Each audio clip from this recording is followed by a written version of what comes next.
Good morning, सुप्रभात, केम छो, सलाम। उम्मीद है आप सब लोग बेहतर होंगे, अपना ध्यान रख रहे होंगे।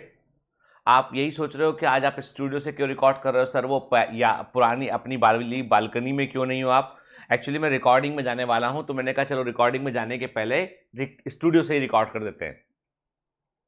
आजकल क्या हो गया है कि वो बैक टू बैक, बीच में मेरी तबीयत थोड़ी खराब थी, तो मतलब मेरा जो मैं एक दो दिन अपना काम आगे रखता हूं ना, वो बैक टू बैक हो गया बिल्कुल काम वो। ठीक है।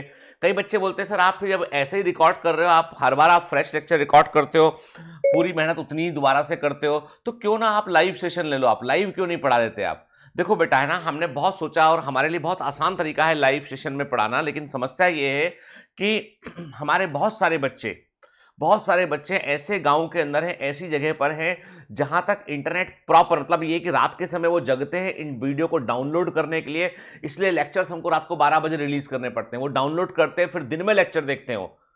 कई बच्चे आधी रात से पढ़ना शुरू करते हैं, तो उनके लिए वो लाइव सेशन जो है वो मुश्किल वाला काम बन जाएगा उनके लिए, और उसमें डेटा कंजम्पशन भी ज्यादा होता है। तो बहुत सारी चीजें सोचने के बाद फिर उन्होंने बच्चों का ओपिनियन लिया। बच्चों ने यही बताया कि सर शेड्यूल्ड लेक्चर लो आप, उसमें हम अपने कंफर्ट से देख पाते हैं, क्लास अपना फील करके। और मैंने कहा ना आपसे कि फर्क इतना होता है अब लाइव और मैंने जो पर्सनली महसूस किया, मैं गलत हो सकता हूं, पर्सनली मैंने ये महसूस किया है कि मैं जब भी लाइव सेशन लेता हूं ना, तो मुझे ऐसा लगता है कि जो कमेंट है बहुत सारे, वो बहुत डिस्टर्ब करते हैं। जैसे कल मैंने लाइव मोटिवेशन सेशन लाइव लिया, तो कई बच्चों ने बाद में बोला मुझे, मैं व्हाट्सअप करके, सर मैं आपने मेरे प्रश्न का उत्तर नहीं दिया, आपने मेरे को देखा ही नहीं मेरे कमेंट को। तो it is not practically possible कि इतने सारे कमेंट लाइन से चल रहे होते हैं, हर एक कमेंट का आप आंसर करें, और क्लास में भी ऐसा करेंगे तो कोर्स पूरा हो ही नहीं पाएगा। मतलब बहुत मुश्किल काम भाई, लाइव में जो लोग मतलब जो है वो पढ़ा रहे हैं या जो कमेंट देख के पढ़ा देते हैं, मतलब वो मेरे को तो पता नहीं, डिस्टर्बिंग लगता है। मेरे को लगता है कि communication should be like that, कि भाई आप पढ़िए डिसिप्लिन के साथ में, फिर कोई दिक्कत होगा बात करते हैं उस पर। ठीक है, चलिए लाइव सेशन हम लेते रहेंगे अभी बहुत जल्दी। आपके जैसे ये आपका थोड़ा कोर्स आगे बढ़ेगा, फिर आपके कुछ लाइव डाउट सेशन भी शुरू हो जाएंगे आप लोगों के, जो बच्चे बायोमेंटर्स के ऐप पर पढ़ रहे हैं उनके लिए बोल रहा हूं मैं। खैर, आज हम एक दूसरे मुद्दे पे बात करेंगे। कल मुझसे किसी बच्चे ने रात को बात किया मुझसे, उसने बोला कि सर मैं बहुत दिन से आपको कॉल ट्राई करा था, आज जाके कॉल लगा। मेरा प्रश्न इतना सा है कि मैं एमबीबीएस फर्स्ट ईयर में हूं। ठीक है, हालांकि वो ऑफिशियल कमांडो नहीं था, लेकिन वो सिलेक्ट हुआ। उसने बोला सर मैं एमबीबीएस फर्स्ट ईयर में हूं, मैं बायोमेंटर से पढ़ा हूं, पूरा यूट्यूब से पढ़ा हूं मैं, और उस समय मैं आपको इन्फॉर्म नहीं कर पाया क्योंकि मैं ऑफिशियल कमांडो नहीं था। वहां पे ऑफिशियल कमांडो आईडी डलती है इन्फॉर्मेशन फॉर्म में। तो उसने बताया कि सर मैंने है ना अपना 12th के बाद मैंने 3 साल जो है वो नर्सिंग का कोर्स किया मैंने, उसके बाद फिर मैंने जो है वो एक दो ड्रॉप लिए मैंने, तब जाके मैं एमबीबीएस में आया हूँ। और अब मुझे ऐसा लगता है कि मैं कहीं पे अपनी क्लास के बहुत सारे दूसरे बच्चों से पीछे तो नहीं हूँ मैं। मेरे मन में आता है कि मेरी उम्र ज़्यादा है, मेरे मन में आता है कई बार कि मुझे जो है वो ये बुद्धू तो नहीं समझते होंगे, तो मैं कैसे अपने मनोबल को बनाए रखूं। तो मैंने एक ही बात बोली उसको कि ये उनके मन में नहीं है बेटा, ये तुम्हारे मन में है। उनके मन में नहीं है, तुमको ये सोचना चाहिए, तुम कि उसको उल्टा सोचना शुरू करो कि इनको कुछ भी नहीं मालूम आइडिया, अभी ये फर्स्ट ईयर सेकंड ईयर में पढ़ ही रहे हैं, सिर्फ सिर्फ थ्योरी पढ़ रहे हैं, अस्पताल दूर से देख के चले आते हैं, क्योंकि वो अभी फर्स्ट ईयर सेकंड ईयर में कोई हाथ नहीं लगाने देता आपको। ठीक है, अभी तो केवल किताबें पढ़ रहे हैं। आपको तो नर्सिंग का पूरा आइडिया है, आप तो जो है वो सेंट्रल लाइन भी डाल लेते हो, आप वैन फ्लॉन भी डाल लेते हो, आप जो है पेशेंट को स्टेब्लिश करने, जो स्टेबलाइज करने में बहुत सारा आपको काम आता है। आपको तमाम तरह की जो नर्सिंग में बहुत काम होता है, वो सारी जानकारी तुम राइस ट्यूब डाल लेते हो, तुम गैस्ट्रिक लेवास करा लेते हो, तो तुमको तो कितना कुछ आता है ऑलरेडी। तो तुम्हारे तो ये पॉजिटिव चीज है कि तुमको वो चीजें आती हैं, अब तुम उसकी थ्योरी पढ़ रहे हो, प्रैक्टिकली तुम आधा काम जानते हो, अब तुम थ्योरी पढ़ रहे हो। बोला सर ऐसा तो मैंने कभी सोचा ही नहीं, हाँ मुझे तो बहुत काम आता है। मतलब मेरे सामने भी कोई पेशेंट गिर पड़े तो मैं कम से कम उसके लिए कुछ कर सकता हूं, बाकी मेरी क्लास के बच्चे कोई कुछ नहीं कर पाएगा, उनने सिर्फ किताबें पढ़ रहे हैं अभी वो, और तुम तो किताब पढ़ने का मौका भी तुमको मिल गया है। बोला हाँ सर ये तो सही बात बोली, अब कल से मैं कॉन्फिडेंस में रहूंगा मैं। तो मैंने कहा सारा खेल इस बात का कि हमारे सोचने का तरीका क्या है, नजरिया क्या है। मैंने कहा ना आपसे, नजरिया वर्ड जो हिंदी का है ना, विजन या नजरिया, बहुत इंपॉर्टेंट वर्ड है, इंग्लिश में भी बोलते हैं विजन। कहां तक तुम देख पा रहे हो, कितना तुम देख पा रहे हो, वही तुमको बनाएगा और वही तुमको बिगाड़ेगा। तुम सीमित देख पा रहे हो तो सीमित रह जाओगे, असीमित देख पा रहे हो असीमित ग्रो करोगे।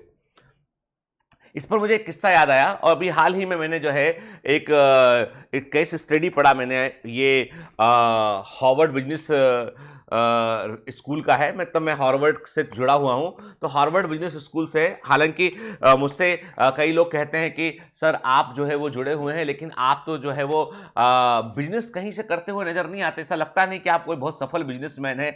ऐसा मुझसे बहुत लोग बोले हैं कि आप किस बात का आप मैनेजमेंट का नॉलेज आपका। मैंने कहा ना बेटा आपसे कि एवरीवेयर बिजनेस डजंट वर्क, हर जगह बिजनेस काम नहीं करता है, ठीक है, हर जगह प्रॉफिटेबिलिटी काम नहीं करती है। कुछ जगह पर आपको जो है वो निजी स्वार्थ को त्याग कर आगे वर्क करना पड़ता है। एक मैंने वीडियो डाला था मर्सिडीज और वो तमाम लोगो बना हुआ था उसमें 5 स्टार होटल के ऊपर कि भाई खाना अलग नहीं, माहौल अलग होता है। तो किसी बच्चे ने कमेंट किया उसमें कि सर ऐसा करके आप कंज्यूमरिज्म को बढ़ावा दे रहे हैं, आप लोगों को ये बता रहे हैं कि आप करोगे तो आपके पास पैसा आएगा, आप ये करोगे, आप एक प्रकार से उपभोक्तावादिता को बढ़ावा दे रहे हैं, कंज्यूमरिज्म को बढ़ावा दे रहे हैं। अब ये क्या, ये तुम्हारे मन में छिपी हुई बात है कि मेरा इंटेंशन ये नहीं था। मेरा इंटेंशन ये था कि तुम जो लाइफ स्टाइल चाहते हो उसके लिए तुम्हें एग्जाम निकालना पड़ेगा, तुम्हें जीवन में आगे बढ़ना है, जो तुम्हारे सपने हैं उनके लिए एग्जाम तुम्हें निकालना पड़ेगा। मेरा मतलब ये बिल्कुल नहीं था कि तुम्हें 5 स्टार में ही जाना चाहिए, तुम्हारे पास लग्जरी कार ही होना चाहिए। ये सब बाई प्रोडक्ट हैं, ये सब सह उत्पाद है, मेन उत्पाद कभी नहीं है कि जिसको आप कंज्यूमरिज्म कहते हैं वो एक्चुअली वो कभी भी जो है मेन प्रोडक्ट है ही नहीं, वो सह उत्पाद है, वो बाई प्रोडक्ट है। वो आपके पास इतना अरफात में सब होना चाहिए चीजें कि चीजें सामने गौण हो जाए, कुछ बचे ही नहीं ये चीजें। और वो कैसे होगा? सेवा। कई लोग कहते हैं सब सिर्फ सेवा करना है हमको, हमें कुछ नहीं चाहिए मोल। मैं कहता हूं नहीं, always do service with dignity. क्योंकि मैंने कहा ना आपसे कि मुझे कोई इंटरेस्ट नहीं है कि मैं जो है वो एकदम जैसे जो है कई बच्चे बोलते हैं सर ऐसा करो वैसा करो। मैं कहता हूं कि मुझे वो, मैंने सुपर 30 मूवी देखी थी, आनंद कुमार का मैं बहुत रिस्पेक्ट करता हूं, लेकिन मैंने जो देखा कि उन्हें कितना स्ट्रगल करना पड़ा, कितना तकलीफ में रहे वो, तो मुझे लगा कि ये कहीं ना कहीं टैलेंट के साथ में ये चीज ठीक नहीं है। तो मुझे लगता है कि चैरिटी विद डिग्निटी होना चाहिए। मतलब आप जो है वो कुछ ग्रुप के लिए अच्छे से करें आप, लेकिन कहीं से आपको अर्निंग भी होना चाहिए ताकि आप कहीं मजबूर ना हो जाएं और आपको कभी संघर्ष बहुत ज़्यादा ना करना पड़े। इसलिए मैं कहता हूं आपसे कि ये मेरा पॉइंट ऑफ व्यू बेटा। मैंने कहा ना आपसे कि आप मेरे पॉइंट ऑफ व्यू से आप डिसएग्री भी कर सकते हैं, पर मेरा मानना यह है कि वही चैरिटी लंबा चलती है जो विद डिग्निटी होती है। आज आपको शायद पता नहीं ना हो, लेकिन मैं बता दूं आपको, टाटा का पूरा बिजनेस जो है वो चैरिटी में जाता है, ठीक है, पूरा ट्रस्ट के अंदर बिजनेस करते हैं। वो बहुत बड़ा पैसा वो जो री इन्वेस्ट करते हैं पब्लिक में उठ के। रिलायंस का फाउंडेशन जो है उसको 700-800 करोड़ रुपए साल का रिलायंस फाउंडेशन जो है वो पब्लिक स्कूलिंग में, एजुकेशन में, सैनिटेशन में खर्च करता है। कई बड़ी बड़ी कंपनी है जो अपना जो है कॉर्पोरेट सोशल रिस्पॉन्सिबिलिटी के तहत बहुत सारे गांवों को गोद ले रखा है, उनके लिए काम करते हैं। कई सारे बड़े बड़े बिजनेसमैन ने कई सारे गांव गोद ले रखे हैं, वहां पे सोलर पैनल लगवा रहे हैं, वहां पे जो है सड़कों का काम करवा रहे हैं, बहुत काम तो गवर्नमेंट के साथ मिलकर काम कर रहे हैं। वे अपना बिजनेस कर रहे हैं, धन कमा रहे हैं, उसका एक हिस्सा वो समाज में दोबारा लगा रहे हैं। That is much practical way to rebuild the society. सारे गरीब रहकर गरीबी दूर नहीं कर सकते हैं, कुछ लोगों को अच्छा करना पड़ेगा बाकी लोगों को अपलिफ्ट करने के लिए। तो मैं आपको जो कहानी बताने वाला था हार्वर्ड बिजनेस स्कूल की, वो कहानी ये है कि केविन प्लैंक जो कि एक बड़ी कंपनी है, एक आपने कभी गूगल कीजिएगा या आप में से कोई जो मेट्रोपॉलिटन शहरों में होंगे उन्हें मालूम होगा कि under armour is one of the big brand. Under armour एक बड़ा ब्रांड है जो कपड़ों का ब्रांड है, और ये स्पोर्ट्स गुड्स बनाते हैं, ये स्पोर्ट्स बियर बनाते हैं। ये वो कपड़े बनाते हैं जो फुटबॉलर्स पहनते हैं, जो क्रिकेटर पहनते हैं, और जो जितने भी स्पोर्ट्स होते हैं उनमें जो कपड़े चलते हैं, जो सबसे पॉपुलर क्लॉथिंग रेंज है वो है अंडर आर्मर, ठीक है। तो अंडर आर्मर के जो सीईओ है वो है केविन प्लैंक, ठीक है। तो केविन प्लैंक जो है वो बताते हैं कि साहब जब वो कॉलेज में थे तो वो अच्छे फुटबॉलर थे, वो अपनी टीम के लिए खेला करते थे वो, लेकिन उनकी एक बड़ी समस्या ये थी कि उस जमाने में जो है वो पुरानी बात है, ये बात होगी, मतलब एग्जैक्टली ईयर बताने का कोई सिग्निफिकेंस तो नहीं है हालांकि, पर मुझे लगता है कि ये तकरीबन इसमें 1996 की बात है, 1996 की बात है कि जब वो वहां उस समय में जो उतना स्पोर्ट्स बियर कोई अलग से होते ऐसा कोई प्रचलन था नहीं, तो कॉटन के टी शर्ट पहनते थे वो लोग और बाहर मैच खेलते थे, फुटबॉल खेलते थे। फुटबॉल तो वैसे ही बहुत हाई एनर्जी गेम है, बहुत स्वेटिंग वगैरह होती है उसमें।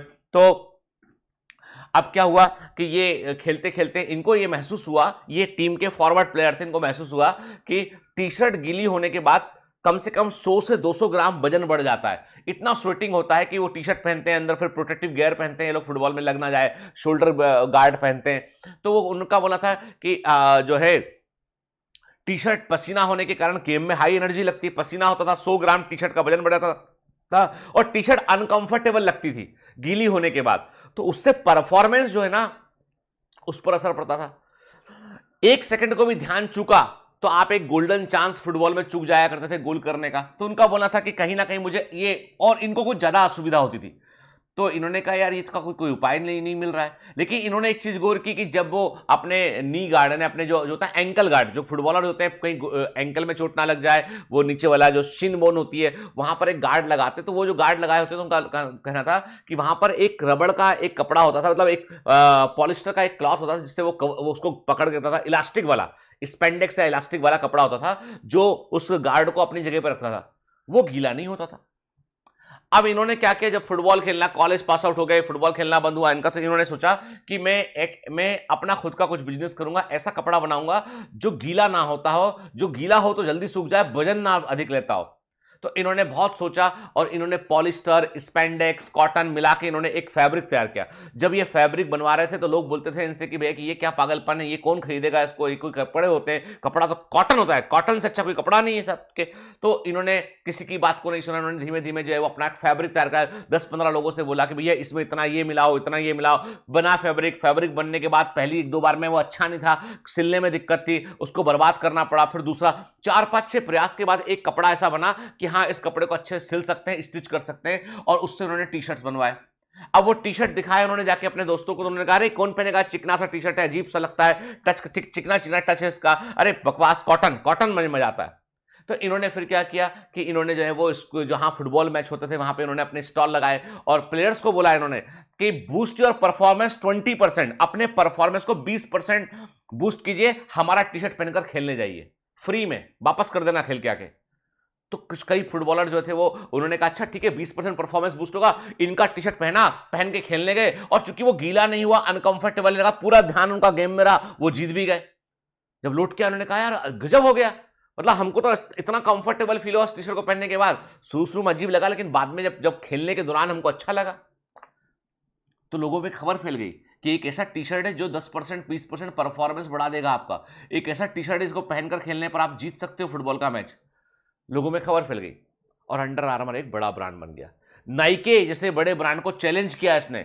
आज नंबर 2 दुनिया में, नंबर 2 पर अंडर आर्मर है, Nike, Under Armour, then Adidas, फिर रिवॉक, ये स्पोर्ट्स वियर की ब्रांड है, देन प्यूमा वगैरह बाकी सब आते हैं। तो बात इतनी सी कि समस्या को पहचान कर उस पर काम किया, सामने वाले व्यक्ति ने किसी की नहीं सुनी, दिल की सुनी, उसने काम किया, मेहनत किया, एफर्ट किया उसने, और लोगों को बताया उसने कि क्या वो कर सकता है।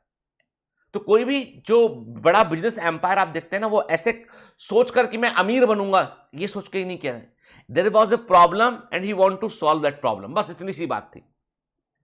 और बाकी फिर आगे आगे तो प्रकृति अपने आप आपके लिए काम करती है। मैंने कहा ना, यूनिवर्स आपके लिए कॉन्स्पिरेंसी करता है, आपके लिए वो साजिश करता है। आपके उद्देश्य सही होंगे तो यूनिवर्स आपको जो है वो सब कुछ देगा आपको जो आपने कभी सपने में नहीं सोचा होगा।